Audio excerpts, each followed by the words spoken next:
Hace ya 39 años una espeluznante historia tuvo lugar en las calles de Ossetown, en Yorkshire. El protagonista era hasta entonces un tranquilo hombre de familia que acudía a misa regularmente. Nadie sospechaba que pronto se convertiría en un despiadado asesino poseído por decenas de demonios. Michael Taylor, de 31 años, y su esposa Christine, de 29, eran otra pareja de clase media, que hace poco asistían a los servicios religiosos de la Christian Fellowship Group en Barnsley. Nada fuera de lo cotidiano, pero de pronto un día durante la misa Michael empezó a hablar en lenguas y agredir a una mujer de la congregación con la que presuntamente tenía una aventura. Según lo sospechaba su esposa, fue necesario que varios de los presentes redujeran a la fuerza a este hombre. Mientras tanto, el sacerdote se puso en contacto con un par de expertos en exorcismos, el padre anglicano Peter Vincent y el reverendo metodista Raymond Smith.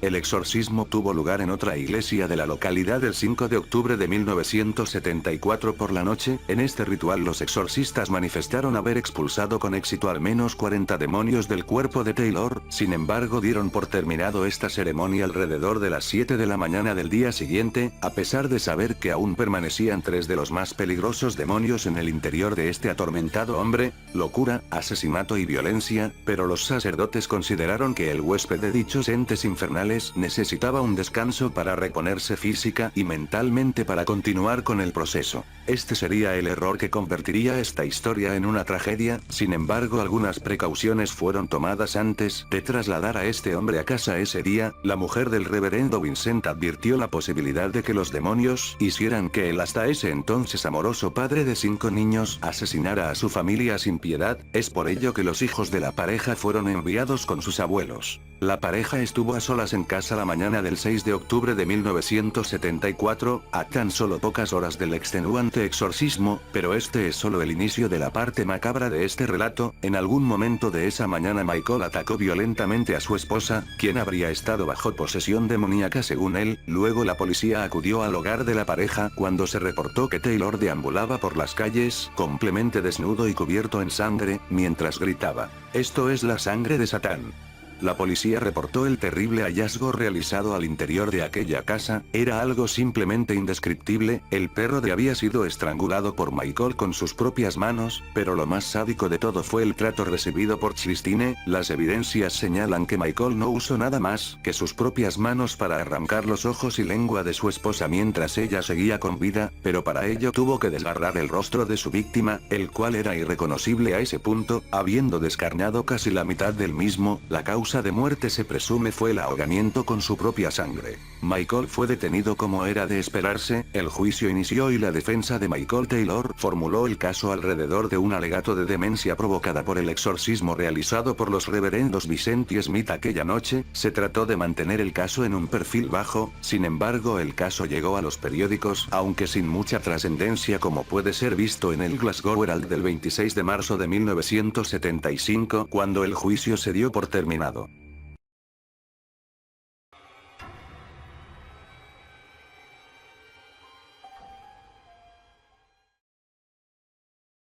Una advertencia antes de comenzar. Hasta donde sé, esto ocurrió. No espero convencerte y no me es fácil admitirlo. Sé que es un cliché, pero soy ateo y si no fuera por esto, todo para mí tendría una explicación lógica. No me ha quedado mayor recurso que concluir que en la vida existen cosas que la razón no explica, al menos no en su forma habitual. Que la lógica no es nada más que una vela que se extingue fácilmente y que en la oscuridad, mucho de lo que descartaríamos a la luz del día se convierte en una sombra que no es posible conjurar. Pero no nos pongamos muy melodramáticos aún, no al menos antes de comenzar con la historia. Era muy pequeño, tenía máximo 5 años y ninguno de mis hermanos había nacido aún. Así que solo éramos papá, mamá y yo en nuestro departamento. Nuestra familia era joven, no había mucho dinero y todos los muebles en la casa eran de segunda mano. Era un mediodía de verano, caliente, aburrido. Estaba jugando a las canicas sobre el tapete que quedaba delante de este enorme y viejo sofá tapizado con un dibujo de flores. Papá estaba en el trabajo, mamá en el comedor. ¿Y por qué intentaba hacer rodar mis canicas sobre un tapete? No lo sé. Después de todo, teníamos un suelo de linóleo donde habrían rodado mucho mejor. Ahí estaba, con la panza sobre el suelo, disparando mis canicas hacia allá y hacia acá, y entonces fue que tiré una canica con demasiado entusiasmo y mi favorita, la roja, la transparente, rodó de más y desapareció bajo el sillón. Papá era el único que podía arrastrar ese sillón. Así que intenté recuperar mi canica yo solo. Gateé hasta la orilla y ahí, tras una inspección sobre el hueco negro, deslicé una mano dentro, primero superficialmente, luego hasta el fondo. No la encontré. Me incorporé delante del sillón, decepcionado. Entonces una mano salió de debajo del sillón. La recuerdo nítidamente y creo que siempre lo haré. Dedos delgados y uñas largas, piel nudosa, arrugada, negra. Era la mano de una mujer y en aquel entonces, yo era muy joven para entender qué denotaba ese tono particular de negro. Salió hasta la altura de la muñeca y extendió sus dedos como si tratara de alcanzarme y no pudiera salir más, entonces regresó debajo del sillón. Volvió arrastrando una bolsita de plástico que soltó sobre el suelo y empujó hacia mí. La bolsita tenía un logotipo que no reconocí. La mano se quedó inmóvil un instante, como esperando que tomara la bolsa. Pasado un momento, tomó la bolsa, regresó bajo el sofá y no volvió a salir más. Me levanté, fui al comedor y le dije a mamá lo que había pasado. ¿Por qué no corrí gritando? ¿Por qué al menos no corrí? No tengo ni la menor idea. Todo lo que puedo decir es que, era muy pequeño entonces. Una mano saliendo del sillón no parecía gran cosa porque en ese tiempo no sabía lo que era permisible en la realidad y lo que no. No tenía forma de entender qué tan inusual era lo que había pasado. Mamá no me creyó, pero me acompañó de regreso a la sala y me explicó que quizás estaba imaginando cosas. Incluso se inclinó y metió su propia mano bajo el sillón para convencerme de que no había nada ahí. Cuando papá regresó y movió el sillón del lugar, solo encontramos mi canica, acompañada de varias más que no recordaba haber perdido. Aquí viene la parte fea. He recordado esto por años. Incluso terminé imaginando criaturas con forma de mano que vivían bajo los sillones. Pensaba que si intentaba atravesar su reino de nuevo me atraparían para siempre. Conforme crecí y maduré, terminé reescribiendo todo lo que ocurrió como un sueño que tuve cuando niño, finalmente tierno y un poco tonto. Hace un par de años, le recordé el asunto a mi madre. Me miró chistoso. Lo recordaba, principalmente, porque ella había estado ahí. Me habló de cómo había llegado al comedor, a contarle de la mano bajo el sofá. Me habló de lo mucho que la había logrado perturbar con eso, ya que en aquellos tiempos yo era un niño silencioso que no solía portarse mal, ni mentir. Luego, me habló del sofá. Ella y papá lo habían comprado muy barato, como parte del lote de propiedades intestadas de una anciana. La anciana había muerto sobre el sofá. Papá y mamá se deshicieron de aquel mueble un mes después de lo que yo le había contado. Esto es lo que hasta hoy en día me sigue asustando, lo que a veces, por las noches, no logro sacarme de la cabeza. La bolsa de plástico que empujó hacia mí. Nunca olvidé el logotipo sobre la bolsa.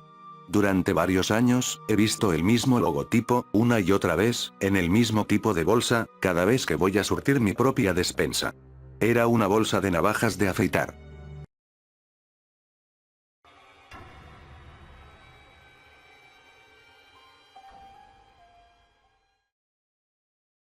La obscuridad de la noche dominaba los callejones de la ciudad y el frío es insoportable.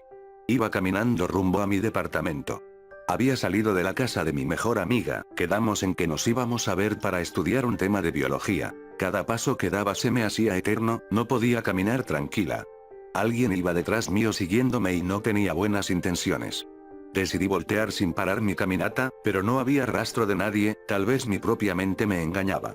Volteé nuevamente y los pasos de aquella persona desaparecieron. Pude caminar tranquila esta vez. Llegué a mi destino, abrí la puerta y pude sentir el calor que recorría todo mi cuerpo. Hogar, dulce hogar, dije para después cerrar la puerta. Sin prender ninguna luz, me dirigí a mi habitación y me cambié de ropa a algo cómodo. Me acosté en mi cama para después cerrar mis ojos y entrar en un sueño profundo. Pero aquel sueño no duró mucho, ya que unas pisadas me despertaron. Las mismas pisadas que había escuchado hace poco. Decidí quedarme ahí, fingiendo dormir. Tal vez mi mente me esté engañando de nuevo. Mala decisión, pues cuando cerré los ojos, escuché cómo esas pisadas corrían en dirección mía e inmediatamente abrí los ojos, pero no me encontré a nadie enfrente mío. Tomé valor y me senté recargándome en la cabecera de mi cama. Agarré una linterna que estaba en mi mesa de noche y la encendí. Escuché un pequeño llanto proveniente del baño y la luz de mi linterna fue a dirección a este, e inmediatamente el llanto paró. ¿En qué me metí? Me hacía esa pregunta, pero no encontraba respuesta alguna. Escuché otra vez el llanto, pero esta vez no pude descifrar de dónde provenía. Después de unos minutos el llanto paró. Una canción se empezó a reproducir, para ser más exacta, Come and Get Your Love de Redbone. Amaba esa canción de pequeña. Mi linterna comenzó a parpadear y se apagó repentinamente. El miedo me comió inmediatamente ya que ese llanto se convirtió en risas. SHHH, solo vengo a hacerte un favor. Escuché una voz algo aguda de una chica y mi linterna se prendió inmediatamente. Pude ver a una chica de cabello corto y quebrado, una camisa de mangas cortas la cual tenía líneas negras y blancas, una falda y mallas negras, pero, tenía puesta una máscara y no podía ver su rostro. Ella solo alzó una pistola enfrente mía y antes de disparar dio una risa. Yo soy Happy Sadness. Y. Bienvenida al maldito infierno, rió una vez más y yo di un grito desgarrador acompañado de lágrimas en mis ojos. No quiero morir, no ahora. De todas las personas en esta ciudad, ¿por qué yo? Sentí un gran dolor en mi frente y mis fuerzas fueron desvaneciéndose poco a poco. Mi vista se nubló y mi grito se apagó. Lo último que vi fue a esa chica bajando el arma mezclando sus risas con un llanto y mi vida se esfumó.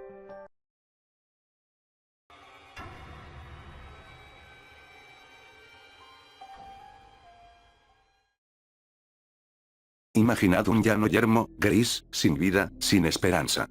Solo un vasto yermo que se extiende hasta allá donde alcanza la vista. Ni un alma, ni una expresión, por pequeña que sea, de la vida. A lo lejos, tan solo una especie de bruma incierta, un vapor pegajoso, casi como una secreción de lo infinitamente inerte. Camino un rato. No se oye absolutamente nada de nada.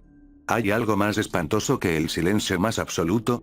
Este silencio, esta soledad inexpresable, esclaviza como 1000 años de torturas concentradas en un instante. De pronto, reparo su presencia entre esa misma bruma.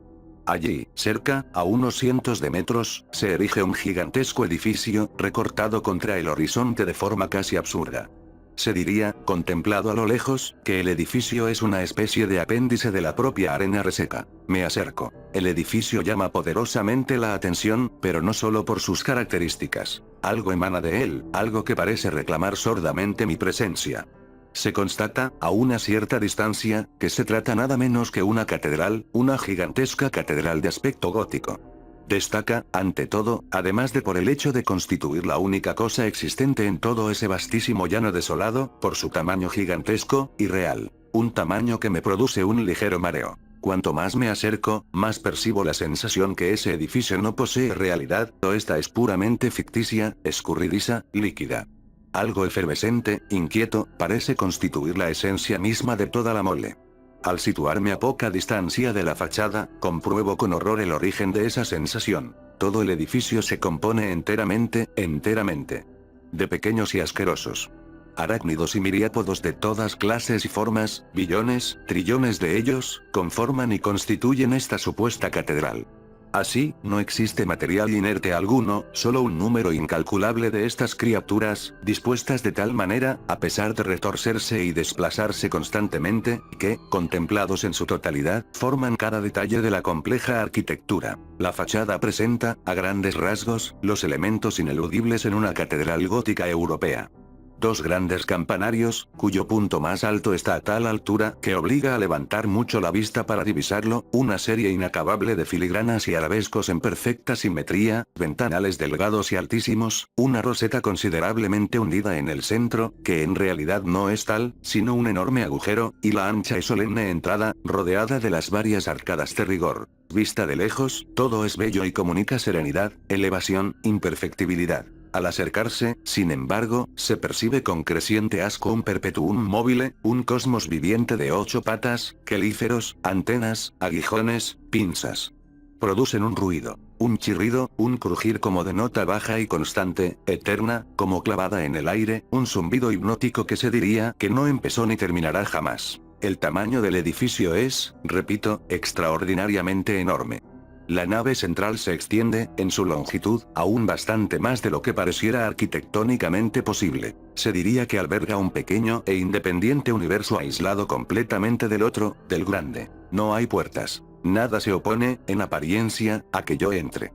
No me atrevo, al principio, a pisar los grandes peldaños que preceden, ceremoniosos, la entrada, hecha, como todo lo demás, de bichos que se retuercen y se escurren frenéticamente, en todas direcciones, sin parar un solo momento. Lo increíble es que yo desee entrar en esa repulsión palpitante, en ese asco viviente. ¿Cómo es posible?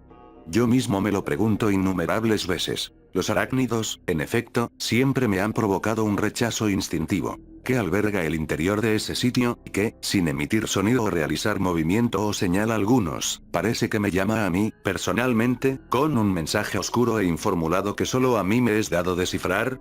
Así, tras vencer un asco inicial, piso suavemente, con gran timidez, el suelo. Se diría que mi pie fuera a hundirse, para luego ser yo víctima de una avalancha ascendiente de ávidas criaturas, que me cubrirían por entero, para desmoronarse a los pocos instantes, dejando tras ellas solo un cuerpo horriblemente destrozado. Pero no. La densidad arácnida es tal, tanto su abigarramiento y su compactez, que casi parecería estar caminando sobre cemento endurecido o sobre piedra, con la única diferencia que una suave vibración, un movimiento constante se percibe bajo los pies.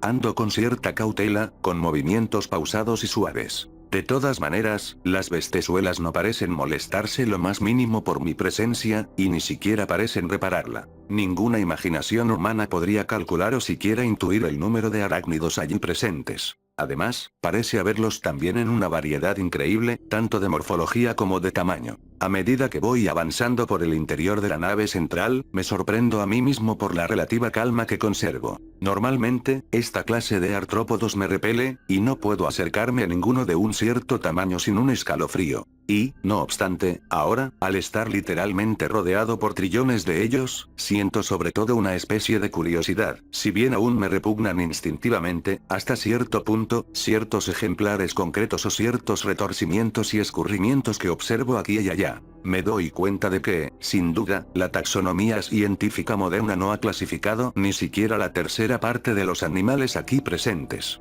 Escorpiones gigantescos, de coloración dorada con franjas marrones. Pequeños alacanes con amenazadores aguijones. Cochinillas de sensibles y temblequeadoras antenas. Escolopendras de larguísimo cuerpo y venenosos colmillos. Arañas de todos los tamaños y diseños, desde aquellas cuyo cuerpo es tan minúsculo que apenas se ve, pero cuyas patas son sorprendentemente largas en comparación, hasta pesadas tarántulas peludas, de color marrón muy oscuro y aspecto indolente y soñoliento, pasando por las infames viudas negras, cuyo dorso negro dibuja en un costado una amenazadora cruz de color rojo vivo. Como he dicho, no parecen reparar particularmente mi presencia, o al menos esta no les molesta, puesto que a cada pisada noto, bajo las suelas, un sinnúmero de frenéticos y atareados movimientos, choques, deslizamientos y escurrimientos. Por dentro, la catedral, o lo que esta viscosidad monstruosamente gigantesca sea, está increíblemente cincelada y acabada hasta en sus más mínimos detalles arquitectónicos y decorativos. Así, no parece tener absolutamente nada que envidiarle a las más pesadas y acabadas moles europeas de estilo gótico.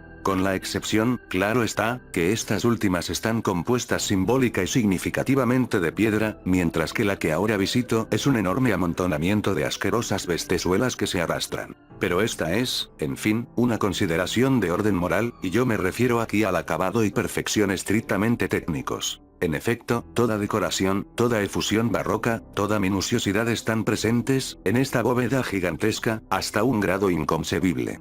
Los más espectaculares pilares, contrafuertes, arcos ojivales, pináculos, gárgolas, claristorios, absidiolas y arbotantes afloran por todas partes, en derroche espectacular. Un hondo escalofrío me recorre el espinazo, sin embargo, al recordar, acto seguido, de qué se componen. Por supuesto, el elemento de iconografía religiosa está completamente ausente en esta especie de templo. No existen esculturas de santos, ni imágenes bíblicas, altares con grandes crucifijos, etc. Solo arabescos, filigranas y decoraciones neutros, decorativos, sin mensaje o carga ideológica alguna. Otra característica curiosa es que no hay vitrales. Sí veo, a cada lado, los altísimos y estrechos ventanales de turno, pero sin cristal alguno en su fondo, sino pura pared, por decirlo de este modo. Así, la única fuente de luz, difusa y tenue, por lo demás, que entra en el recinto pasa a través del enorme agujero roseta en el centro de la fachada. De modo que, cuanto más se adentra uno en el interior de la nave, hacia lo que sería el altar principal, pues en este templo no existe crucero o transepto alguno, menor es la iluminación del lugar, así que poco a poco tengo que entornar los ojos para distinguir los detalles. A medida que voy avanzando, sin embargo, una sensación, que se acrecienta cuanto más me alejo del único chorro de luz, increíblemente desasosegante se apodera de mí. Ya ni siquiera se escucha el zumbido de los artrópodos. Un silencio irreal, repugnante, impera ahora entre estas paredes. Siento, oscura e inexplicablemente, que, al fondo de la bóveda, un centenar de metros más allá, aproximadamente, acecha o palpita algo increíblemente repulsivo, espantoso. Algo que hiela la sangre solo al imaginarlo. ¿Qué? No tengo la menor idea. Pero sí percibo que, sea lo que sea, posee un poder hipnótico muy fuerte, ineludible, que se ha adueñado de mí. El fondo del recinto, completamente envuelto en tinieblas, no parece ya muy lejano. Poco a poco, con paso seguro y muy contra mi voluntad, avanzo hacia él. Se trata de una oscuridad impenetrable. El chorro de incierta luminosidad ya queda muy atrás, y parece que me estoy zambullendo de cabeza en el mismísimo infierno. Estoy desesperado, y mi desesperación va en aumento. Siento que preferiría infinitamente pasar el resto de mi existencia rodeado de las tarántulas y los alacranes, que tener que contemplar un solo instante aquello que mora allá, en la hondura de la tiniebla, y que me controla hasta el punto de mover mis pasos hacia. No sigas. Detente. No hay esperanza, ya casi me envuelve completamente esa vomitiva tiniebla, como si quisiera convertirse en el mismísimo aire que yo fuera a respirar para el resto de mi existencia. Asco, asco extremo. ¿Qué será de mi pobre alma? Dios mío. Ahora ya. Exactamente en ese momento me despierto.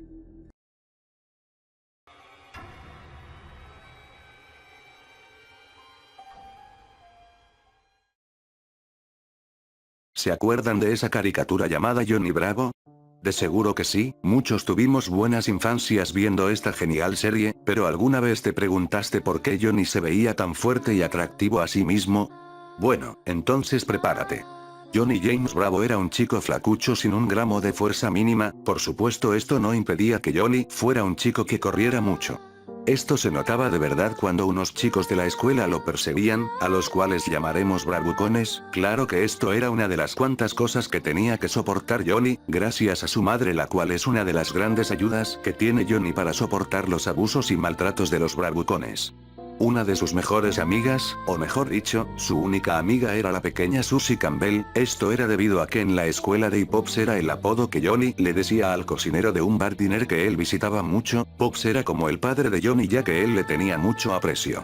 Pops siempre le cobraba de más a Johnny, ya que lo creía un idiota. Carl Lemmings era el único amigo que tenía Johnny, ya que ambos eran los marginados de toda la escuela. A Johnny no le importaba esto, ya que le tenía cierta molestia y felicidad al mismo tiempo, gracias a que Carl era muy insoportable a la hora de hablar, pero de todas formas Johnny lo apreciaba mucho.